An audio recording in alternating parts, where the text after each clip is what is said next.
공영방송 장악을 향한 윤석열 정권의 집착, 그로 인한 국민의 피해와 국가의 혼란은 가중되고 있습니다. 유례없는 극한호우로 인한 정부와 관련 기관의 피해 복구에 총력을 기울여야 할 때입니다. 한국전력도 예외는 아닙니다. 각 지역본부마다 수해로 훼손된 전력시설 복구에 인력과 예산을 집중적으로 긴급히 투입해야 하는 상황입니다. 그런데 한전의 인력들이 엉뚱한 곳에 대거 동원되고 있습니다. 윤석열 정부가 입법 예고기간을 단축하면서까지 졸속으로 밀어붙인 TV 수신료 분리징수 때문입니다. 지난 7월 12일 TV 수신료 분리징수 시행 이후 한전은 지역본부마다 TV 수신료 민원 대응을 위한 비상민원 대응 TF를 구성해 인력을 배치하고 있습니다. 기존 본사 직원 1명이 맡던 업무는 이제 전사적 대응 체제를 수립해야 할 업무가 되어버렸습니다. 심지어 현장의 상황은 업무 처리 지침조차 없이 아비규환이라고 합니다. 윤석열 정부는 13개 지방자치단체를 특별재난지역으로 선포하고 수해복구에 총력을 기울이겠다면서 정작 농어촌과 산간지역 등 전국 각지에 훼손된 전력시설 복구 사업에 집중해야 될 한전을 혼란 속으로 밀어넣고 있는 것입니다. 막대한 분리징수 비용도 심각한 문제입니다. 분리징수 비용으로 인해 앞으로 한전은 우편 발송비, 시스템 구축 및 전산 처리 비용, 전담 관리 인력 인건비 등 연간 약 2,400억 원의 손실이 발생할 것으로 추산됩니다.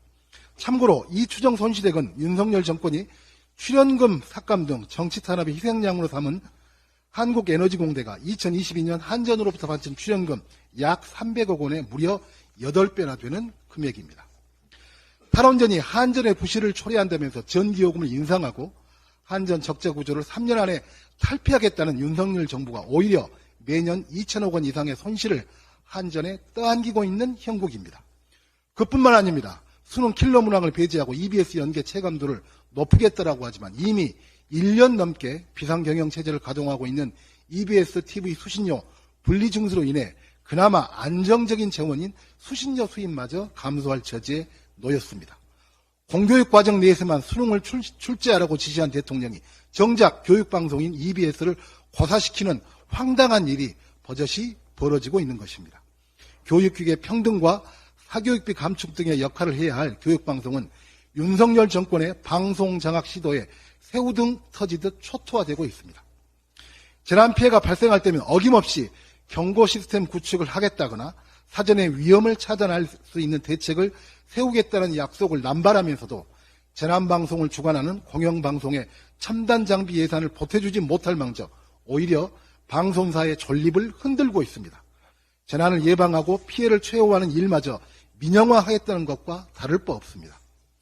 방송사의 이윤이 아니라 오로지 공공의 이익을 목적으로 하는 공영방송이 그 책무를 제대로 수행하기 위한 대안은 이 정권에서 전혀 내놓은 바 없으며 과연 고려된 적은 있기나 하는지 의문입니다.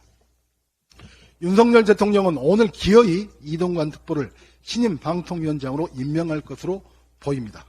언론 탄압의 대명사라고 하는 이동관 특보의 타이틀은 머릿속에 오로지 언론 탄압뿐인 윤석열 대통령에겐 결격 사유가 아니라 합격 사유인 모양입니다. 국민은 안중에도 없는 방송 장악, 언론 탄압 즉각 중단하십시오.